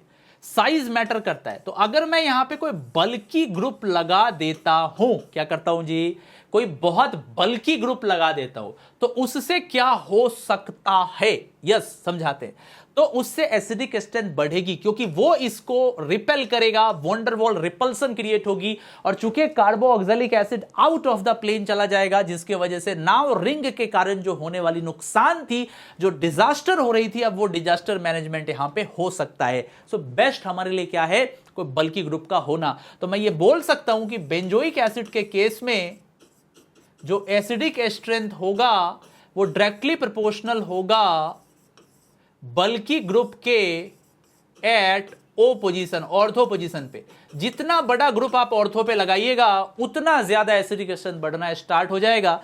बेटा जी इसी को बोला जाता है क्या, ऑर्थो इफेक्ट। इसी को एसिड में बोलते हैं ऑर्थो इफेक्ट या SIR। बेटा आप इस पर हम बहुत ज्यादा बात नहीं करेंगे, क्योंकि मेरे चैनल पे एक वीडियो बनाई थी मैंने 1-1.5 साल पहले SIR इफेक्ट या ऑर्थो इफेक्ट की, प्लीज चेकआउट कीजिए उसको एक बार। कूल। अब समझिए आगे क्या होगा। अब मैं एग्जाम्पल के तौर पे आपको एक छोटा सा एग्जाम्पल दूंगा, जैसे कि मान लीजिए कि मैंने यहां पे COH लगा दिया और यहां पे टर्शरी ब्यूटाइल लगाया। दूसरे केस में मान लीजिए कि मैंने यहां पे COH लगाया और यहां से मैंने आइसोप्रोपाइल लगाया। तीसरे केस में मैंने यहां पे COH लगाया और इथाइल लगाया, और चौथे केस में मैंने यहां से COH लगाया और यहां से मिथाइल लगाया, और पांचवें केस में मैंने कुछ नहीं लगाया, सिर्फ एसिड लगाया। अब मैं जानना चाहता हूं सबसे ज्यादा एसिडिक कौन होगा, सोचिए। यस बिल्कुल सही सोच रहे। टर्शरी ब्यूटाइल सबसे बल्की है, इसके बाद आइसोप्रोपाइल, इसके बाद इथाइल, इसके बाद मिथाइल, और लास्ट में कुछ भी नहीं। तो जितना ज्यादा बल्की आपके लिए उतना बढ़िया, जितना कम बल्की आपके लिए उतना खराब। तो अगर मैं आपको छोटा सा इसी जगह पे कंपैरिजन देता कि हमको बताओ कि आयोडो लगा दे बाजू में, और अगर मान लो इसी जगह पे COH लेते हैं और यहां पे अगर लेटेस्ट से हम CH3 लगा देते, तो ज्यादा बताओ किसमें एसिडिक स्ट्रेंथ होगी, इसके, क्योंकि आयोडो का साइज मच बिगर है मिथाइल के कंपैरिजन में, और आयोडो थोड़ा सा -I भी लगा रहा है। तो ऑर्थो इफेक्ट और -I की वजह से वो जीत गया। आई बात समझ में। अब आता है हाइड्रोजन बॉन्डिंग। अब देखो ये भी बड़ा कमाल का है। देखो हाइड्रोजन बॉन्डिंग के वजह से भी ना कंजुगेट बेस पर स्टेबलाइज हो सकता है, तुम देख ही चुके हो। तो अगर ये ऑपरेट करना स्टार्ट कर दे तो भी एसिडिक स्ट्रेंथ बढ़ जाएगा। जैसे एग्जांपल के तौर पे आपको एक छोटा सा एग्जांपल देते हैं। आप ऐसे सोचिए कि यहां पे COOH है, और मान लो कि यहां पे हमने लगा दिया OH, यहां लगा दिया OH। अब जब अपन इससे हाइड्रोजन हटा रहे होंगे सो ये कुछ ऐसे काम कर रहा होगा, O -½ OH यहां से और यहां से। अभी बताओ कितनी जबरदस्त हाइड्रोजन बॉन्डिंग है, ऑसम H बॉन्डिंग है, जबरदस्त एसिड है, स्ट्रॉन्गेस्ट एवेंजर्स मतलब स्ट्रॉन्गेस्ट एसिड। थॉर का ट्रेलर स्ट्रॉन्गेस्ट एसिड के अंदर ये आ गया। ठीक है, अभी आप सोचिए, अभी मैं ना क्या करता ना, अभी इधर ना एक एसिड लगाता, इधर एक OH लगाता, अभी भी हाइड्रोजन बॉन्डिंग काम करेगा, पर उतना तगड़ा तो काम नहीं करेगा जितना तगड़ा जो है पहले वाले केस में काम कर रहा था। तो ये भी स्ट्रॉन्गर एसिड है, ये भी हमारा स्ट्रॉन्गर एसिड है। अभी हाइड्रोजन बॉन्डिंग के बड़े रोल आप देखिएगा। समझ में आ रही है बात? आपको मेरी बात समझ में आ रही है कि ये कैसे काम करता है? बिल्कुल समझ रहे होगे, बिल्कुल समझ रहे हो, एकदम समझ रहे होगे। लेकिन अब यही चीज आप सोचो कि मैं इसी OH को ना पैरा पे लगा देता, तो हाइड्रोजन बॉन्डिंग तो नहीं होती, बल्कि ये उल्टा नुकसान पहुंचाता। बोलो कैसे? ऐसे, क्योंकि ये OH जो है यहां से पॉजिटिव मेसोमेरिक लगाता है, जिससे नेगेटिव चार्ज यहां तक पहुंचती और एसिड को और कंजुगेट बेस को अनस्टेबलाइज कर देता। तो ये पुअर एसिड के अंदर आ जाएगा। आई बात समझ में? ये एक पुअर एसिड हो जाएगा। उसी तरह से अगर मान लीजिए कि मैं इसी जगह पे COH लगाऊं और अगर यहां पे OH लगाता हूं मेटा पे, तो पता है क्या हो रहा होगा? मेटा पोजीशन से मेसोमेरिक तो काम नहीं करेगी, क्योंकि एक दूसरे के रिस्पेक्ट में मेटा पे है, पर -I थोड़ी सी काम कर सकती है। लेकिन अगर मैं बोलूं कि इन चारों में से ऑर्डर क्या होगा, सबसे पहले 1 पे ये आएगा, 2 पे ये आएगा, 3 पे ये आएगा और 4 पे ये आ रहा होगा। आपको मेरी बात समझ में आ रही है? तो हाइड्रोजन बॉन्डिंग भी बड़ा कमाल का रोल प्ले करता है। ये एग्जांपल जेई में आ चुका है, जेई में आ चुका है, जेई में आ चुका है, और ये भी जेई, ये जेई में आ चुका है, ये जेई में आ चुका है। इस एक स्लाइड से बहुत क्वेश्चन जेई में है। ठीक है, ओके गाइस, अब आते हैं एसिडिक स्ट्रेंथ ऑफ फिनॉल के ऊपर। देखो ये भी बड़ा इंपॉर्टेंट है। कैसे? छोटी सी चीज है, तुरंत ही खत्म हो जाएगा। इसमें मैंने बहुत सारी चीजें ऑलरेडी डिस्कस कर ली हैं। जैसे कि मान लो यहाँ पे फिनॉल है, आपको पता है रेजोनेंस स्टेबलाइज हो रहा है। अगर आप चेक कीजिएगा, जब आप इससे हाइड्रोजन निकाल रहे होंगे सो आने वाला O माइनस यहां से रेजोनेंस करेगा, माइनस माइनस माइनस आएगा। अगर मैं इलेक्ट्रॉन विड्रॉइंग ग्रुप लगा दूं तो इसकी एसिडिक स्ट्रेंथ क्या होगी, बढ़ जाएगी। तो सीधी सी बात है कि इस केस में इलेक्ट्रॉन विड्रॉइंग ग्रुप को अगर मैं लगाता हूं तो एसिडिक स्ट्रेंथ को भी मैं बढ़ाता हूं, और अगर इलेक्ट्रॉन विड्रॉइंग ग्रुप को मैं कम करता हूं तो एसिडिक स्ट्रेंथ को भी कम करता हूं। अगर मैं इलेक्ट्रॉन रिलीजिंग ग्रुप को बढ़ाता हूं तो भी हमारा एसिडिक स्ट्रेंथ कम होता है। ये तीन बड़ी इंपॉर्टेंट बातें हैं। ठीक है, क्लियर है सर, एकदम क्लियर है। अब आगे बात करते हैं। अब सोचो जरा, अभी यहां पे मैं एक एग्जांपल लेता हूं और मैं देखना चाहूंगा कि आपका आंसर क्या आता है। ठीक है, सोचिए जरा सा। तो यहां पे हमारे पास पैराक्लोरोफिनॉल है, और हमारे पास एक पैराफ्लोरोफिनॉल है, एक हमारे पास पैरामिथाइल फिनॉल है, और एक हमारे पास फिनॉल है। मेरे को चारों में अगर बताइए, अगर पता करना हो ज्यादा एसिडिक कौन होगा तो आंसर क्या आता है, सोचिए। तो करेक्ट आंसर क्या होगा दिखाते हैं। जैसे कि ये Cl है, आपको पता है कि Cl क्या करेगा, जब यहां से अपन हाइड्रोजन हटाएंगे ना तो O के ऊपर माइनस आएगा माइनस, O पे आया माइनस, और यहां से Cl है, माइनस अंदर आएगा, ये आगे आगे नेगेटिव चार्ज यहां आएगा, और क्लोरीन यहां से बैक बॉन्डिंग भी कर सकता है और माइनस आई भी लगा सकता है। ठीक है, जब फ्लोरीन में आएंगे ना तो केवल और केवल माइनस आई ऑनली लगेगा। तो अच्छा है पर बहुत बढ़िया नहीं है। यहां से CH3 उल्टा काम कर रहा है, प्लस आई और प्लस H लगा रहा है, जो कि पुअर है, और फिनॉल में कुछ नहीं है। तो सबसे पहले ऑर्डर वाइज अगर अपन चेक करें तो 1 नंबर पे ये आएगा, 2 नंबर पे ये आएगा, 3 पे ये आएगा, और 4 नंबर पे ये आएगा। आगे बात समझ में? करेक्ट आंसर 1 2 3 4 हो गया। आई होप क्लैरिटी मिल गई होगी सारे बच्चों को। रुको, अभी खत्म नहीं हुआ, अभी सोचो। अब अगर यही चीज को मैं थोड़ा सा और आपको घुमा के पूछता हूं, अब मुझे बताओ कि यहां पे अपन OH लगाते हैं, ठीक है, बच्चे सोच रहे अभी क्या आएगा, सोचो। यहां पे OH लगा रहे हैं, ठीक है, अच्छा यहां पे हम लगा रहे हैं CF3, यहां पे लगा रहे हैं OH, और इस जगह पे लगा रहे हैं CCl3, यहां पे लगा रहे हैं OH, और यहां पे लगा रहे हैं हम CH3, और चौथे केस में छोटा एग्जांपल है, ज्यादा मुश्किल नहीं है, डोंट वरी, और यहां पे टर्शरी ब्यूटाइल। अभी आप सोचिए कि इसमें क्या काम कर रहा होगा। देखिए सीधा सा फंडा है कि जब कंजुगेट बेस आएगा तो CF3 यहां से माइनस आई और minus H reverse hyper conjugation भी लगेगा, जो कि CF3I की ग्रुप इलेक्ट्रोनेगेटिविटी भी CCl3 से ज्यादा है। तो इस वजह से जो ग्रुप डायपोल मोमेंट नीचे की तरफ है वो CF3 का बड़ा ही स्ट्रांग है। तो इस हिसाब से ये 1 नंबर पे आएगा, इसके बाद आएगा ये 2 नंबर पे, इसके बाद आएगा 3 नंबर पे ये, क्योंकि इसमें मिथाइल जो है, आप बताओ ये क्या कर रहा होगा, नहीं यहां पे फंस गए। एक्चुअली क्या होगा, ये हाइपर कंजुगेशन कर रहा है, और 3 अल्फा हाइड्रोजन की वजह से हाइपर कंजुगेशन ज्यादा पावरफुल फेनोमेना है, इसीलिए सिर्फ और सिर्फ प्लस आई लगा रहा है। तो अपन 3 पे इसको रखेंगे और 4 पे इसको रखेंगे, यही ट्विस्ट था इस क्वेश्चन के अंदर। हाइपर कंजुगेशन को ज्यादा प्रायोरिटी आपको देनी थी इंडक्टिव इफेक्ट के ओवर, इसीलिए ऑर्डर ये आएगा। आपको बात समझ में आई फिनॉल की? सबका क्लियर हो गया? ठीक है, अब नेक्स्ट पे मूव करते हैं। ओके गाइस, पहला क्वेश्चन है identify correct acidic strength order of the following compound. बोला गया है कि एसिडिक स्ट्रेंथ का करेक्ट ऑर्डर यहां पे क्या हो सकता है। देखो सबसे पहले बोरोलिनिक एसिड है, और अगर तुम फर्स्ट क्वेश्चन की तरफ मूव करोगे तो कुछ बड़ा इंपॉर्टेंट दिखेगा तुमको। क्या दिखेगा देखो, यहां से B है, यहां से OH है, यहां से OH है, यहां से N है, यहां से डबल बॉन्ड O है, यहां से O है, यहां से माइनस है। अब ऐसे सोचो कि यहां पे जो बोरोन के वेकेंट ऑर्बिटल थे, O माइनस क्या करेगा, इसके साथ बैक बॉन्डिंग करके वेकेंट ऑर्बिटल को ही हाईजैक कर लिया। तो चूंकि जो ये हाईजैकिंग हो गई इस वेकेंट ऑर्बिटल की, तो ये जो एसिड है अब पानी के साथ इंटरेक्ट नहीं कर पाएगा, और वाटर के साथ इंटरेक्ट नहीं करेगा। तुमको पता है बोरोन के जो एसिड्स होते हैं इलेक्ट्रॉन डेफिशिएंट होते हैं, अब ये जो है ये अब काम नहीं कर पाएगा लुईस एसिड के जैसा, और ये बेकार हो गया, इसीलिए ये पुअरेस्ट एसिड हो गया, सबसे कमजोर एसिड हो गया, राइट, क्योंकि इसका ऑर्बिटल ही हाईजैक हो गया है। अब यहां से आइए नाइट्रो है, अभी क्या कर रहा होगा सोचो जरा। अब देखो बेंजीन यहां से आ रहा है, इसके वेकेंट ऑर्बिटल के साथ रेजोनेंस करा रहा है, तो अगर हम बेंजीन को ही बिजी कर दे, ये नाइट्रो क्या करेगा, माइनस आई माइनस एम लगाएगा, बेंजीन को बिजी कर देगा, वेकेंट ऑर्बिटल बचा रहेगा, H2 आएगा, अटैक करेगा, और इसके बाद मैं नीचे का इधर सिस्टम छोड़ दो, यहां से OH, यहां से OH, और यहां से OH नेगेटिव, और यहां से H3O पॉजिटिव मिल जाएगा, जैसा कि आप बोरिक एसिड में देखते हो। समझ रहे हो मेरी बात?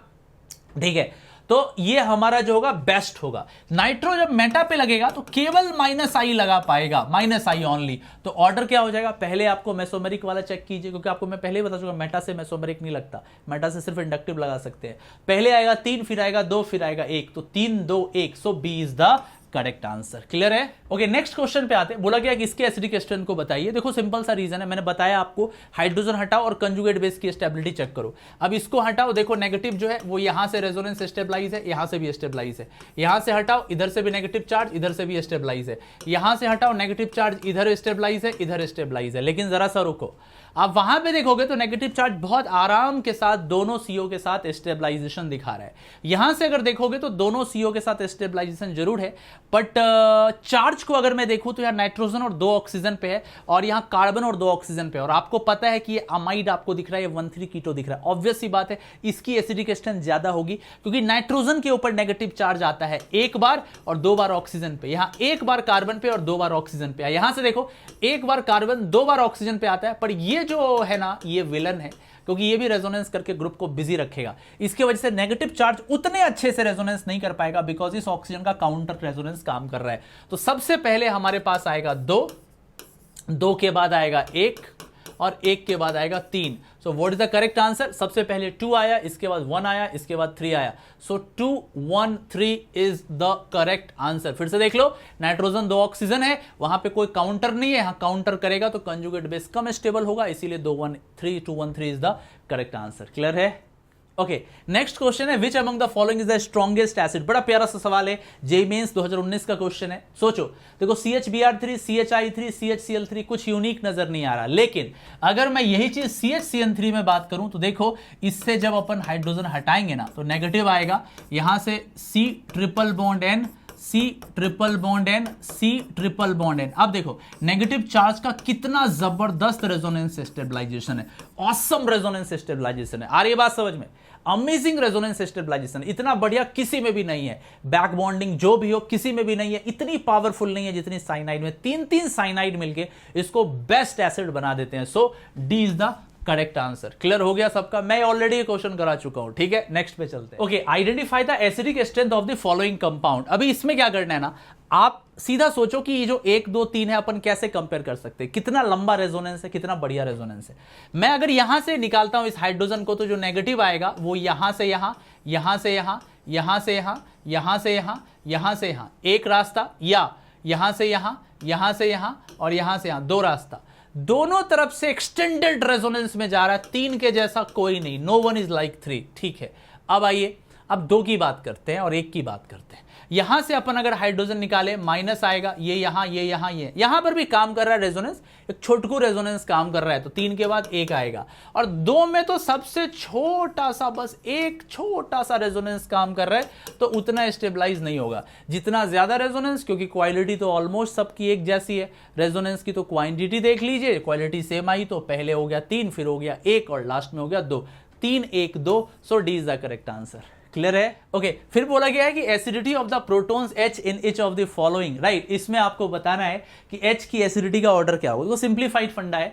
देखो सिंप्लीफाइड चीज क्या है कि यहां पे देखो ये सब में सेम है, तो हम खामोखा इसकी बात नहीं करेंगे। नेगेटिव जब जब आएगा, बीच वाला जो 5 मेंबर रिंग है वो क्वासी एरोमेटिक हो जाएगा, उसको छोड़ दीजिए। अब जो अनकॉमन है उसको चेक कीजिए। जब यहां पे अपन नेगेटिव ला रहे होंगे तो NMe3 पॉजिटिव क्या करेगा, केवल और केवल माइनस आई लगेगा ओनली, और कुछ नहीं लगाएगा।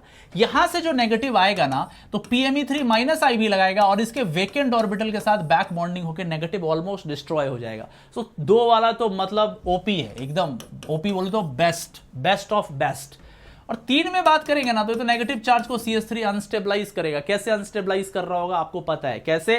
यस, ये इंडक्टिव लगा रहा होगा। ठीक है, अच्छा तो ऑर्डर क्या आ गया? सबसे पहले हमारे पास 2 आ गया, क्योंकि इसमें तो आप ओपी देख ही रहे हो, दोनों माइनस आई बैक बॉन्डिंग दोनों है, और ये बेचारा सिर्फ माइनस आई लगा रहा है, तो 2 के बाद 1 आ गया और 1 के बाद 3 आ गया। तो करेक्ट आंसर हो गया 213। Where is 213? Here is 213। So C is the correct answer. Clarity आई आपको?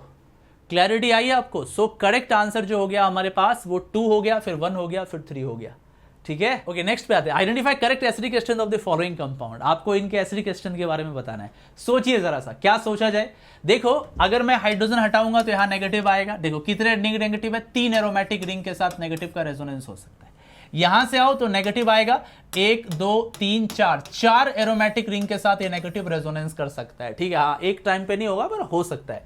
यहां से अगर मैं नेगेटिव लाता हूं तो देखो 1, 2, 3, 4, 5, छह एरोमेटिक रिंग के साथ रेजोनेंस हो सकता है। देखो यहां 3 के साथ था, यहां 4 के साथ था और यहां 6 के साथ था। तो आप बताओ सबसे ज्यादा रेजोनेंस नेगेटिव चार्ज का कहां हो रहा है? 3 में। तो सबसे ज्यादा स्टेबिलिटी कहां गेन होगी? 3 में। तो पहले 3 फिर 2 फिर 1, तो 3 2 1 इज द करेक्ट आंसर। ठीक है। हाँ, अब आप ऐसे भी बोल सकते थे इसमें 1 क्वासी एरोमेटिक है, इसमें 3 क्वासी एरोमेटिक है, इसमें 0 है, तो भी आंसर अपना 3 2 1 ही आता है। ओके गाइस, नेक्स्ट क्वेश्चन की तरफ आते हैं। बहुत प्यारा सा सवाल है जेईई एडवांस 2016 का। देखिए मैंने आपको हाइड्रोजन बॉन्डिंग बताया ना, सेम वही कॉन्सेप्ट है कि correct order of acidity of the following compound is. सीधा सा फंडा है, जस्ट एक्सप्लेन किया है। अगर मैं यहां से हाइड्रोजन हटाऊंगा ना, कहां गया, अरे हाँ, अगर मैं यहां से हाइड्रोजन हटाऊंगा, आप लोग देखना तो क्या हो रहा होगा, नेगेटिव आएगा। ये नेगेटिव इधर से भी हाइड्रोजन बॉन्डिंग और इधर से भी कर सकता है। ठीक है, अब देखो, अब इसमें आते हैं, यहां से अगर मैं हटाऊंगा ना तो एक तरफ से हाइड्रोजन बॉन्डिंग है, स्टेबिलिटी आएगी। अच्छा, 2 और 4 में क्या करेंगे, यहां पैरा पोजिशन पे है, पैरा पोजिशन से प्लस एम लगा पाएगा, और यहां मेटा पोजिशन पे है तो यहां से जो प्लस एम होगा वो नहीं लगेगा, सिर्फ माइनस आई लगेगा। सबसे पहले आएगा 1, फिर आएगा 3, फिर आएगा 2, फिर आएगा 4। जस्ट मैंने एक्सप्लेन किया है, 1 3 2 4। फिर से एक्सप्लेन करूं, 1 में क्या हुआ कि 2 OH का जबरदस्त हाइड्रोजन बॉन्डिंग है। ठीक है, आप 3 में आइए, 1 ही OH का हाइड्रोजन बॉन्डिंग है, थोड़ा कम हो गया। 2 में आइए, केवल और केवल माइनस आई लग रहा है, मेटा पोजीशन से प्लस एम नहीं लगता है। ठीक है ना। अच्छा, 4 से आइए, प्लस एम लग रहा है, और प्लस एम जब जब लगेगा तो ये चार्ज को बढ़ाएगा, जिसकी वजह से इसकी एसिडिक कंडीशन घट जाएगी। तो 1 3 2 4 is the correct answer. JEE advance 10 second में सवाल बना लिए। ठीक है। ओके गाइस, अब आगे बढ़ने से पहले एक बहुत बड़ी जानकारी आपको देना चाहेंगे। जो आप यहां क्लियर देख रहे हैं कि एक लेजेंडरी कोर्स हमारा ऑलरेडी चल रहा है। अगर आप बहुत सीरियस एस्पिरेंट्स हैं तो आप लोग जरूर प्लस पे आइएगा। हमारा course every Monday Wednesday Friday को 7 बजे शाम में होता है, 7 PM पे होता है।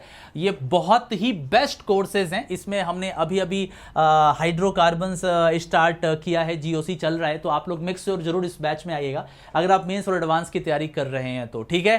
कैसे आना है, अनअकैडमी प्लस का सब्सक्रिप्शन लेना है, आप 3 मंथ या 6 मंथ का सब्सक्रिप्शन ले सकते हैं। इसके अलावा इनविजन 2.0 बैच चल रहा है। अगर आप चाहते हैं कि आप मुझसे मेंस की भी तैयारी करें, एडवांस की भी तैयारी करें और कंप्लीट एक टीम मिल जाए मैथ फिजिक्स केमिस्ट्री का, हालांकि लक्ष्य ब्रनाजा में भी टीम है, यहां पर भी टीम है, तो आप लोग जरूर आइए इनविजन 2.0 बैच में। ये 25 से स्टार्ट हुआ है, अभी ज्यादा नहीं, 5 दिन हुए हैं। 5 दिन में बहुत कम ही क्लासेस लगी हैं, तो बेस्ट ऑफ बेस्ट है। मतलब क्या ही मैं आपको बोलूं, कुछ बोलने लायक है ही नहीं, बेस्ट टीम है। तो जब कभी भी आप आइए तो कोड यूज कीजिएगा IITN एक्सप्लेन्स। आप अनअकैडमी पे कुछ भी खरीदें, कुछ भी बाय करें, आप कोड यूज कीजिए IITN एक्सप्लेन्स, तुरंत हमें पता चल जाएगा। ठीक है। हाँ, ये बैचेस कब चलती है, ये मंडे से लेके सैटरडे तक सुबह में 7:30 बजे चलती है। तो अगर आप अनअकैडमी पे हैं तो मुझे कभी भी चेक कीजिए, सुबह सुबह 7:30 में आपको ऑलवेज दिखूंगा, मंडे टू सैटरडे। ठीक है। अच्छा, 12th वाले बच्चों के लिए इवॉल्व बैच है, तो जो भी बच्चा इवॉल्व बैच का है 2023 में देगा, या जो बच्चा ड्रॉप लेने का सोच चुका है उसके लिए बैच बेस्ट ऑफ बेस्ट है। आप लोग जरूर इस बैच में आइए, एकदम मतलब कहते हैं ना, मजा ही आ जाएगा इस बैच में। इवॉल्व 12th के लिए बैच चलता है, एकदम ऑसम एंड OP बैच है।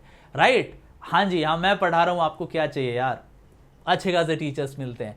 इसके अलावा एक और है, आपको पता है 22 पोस्टपोन हो चुका है, तो एवरीडे आप 6 PM को टेस्ट दे सकते हैं। 30 मिनट का होता है, 15 क्वेश्चंस होते हैं, इसमें कोड यूज कीजिए IITN एक्सप्लेन्स। मतलब हर एक दिन अनअकैडमी पे आप एक टेस्ट दे सकते हैं, है ना। इस टेस्ट को आप लोग चेक कीजिए, आपको 30 मिनट का 15 क्वेश्चन IITN एक्सप्लेन पे मिलेगा, इस कोड का यूज करके आपको मिलेगा। तो आप लोग मेक श्योर दीजिएगा, है ना। इसमें पैसे नहीं लगते हैं, एकदम फ्री ऑफ कॉस्ट ये वाला टेस्ट है, तो मेक श्योर आप लोग इस टेस्ट को दीजिए। तो ये कुछ बेसिक सी जानकारी थी। सबसे जो बड़ी जानकारी है अनअकैडमी पे, जो हमारा ब्रनाजा और लक्ष्य वाला कोर्स है, एकदम OP कोर्स है। इनविजन और इवॉल्व मैंने बताया ही, और ये तो मैंने आपको बता ही दिया। ठीक है, अपना ख्याल रखिए और खूब मेहनत करते रहिए। मुलाकात आपसे जल्दी होती है।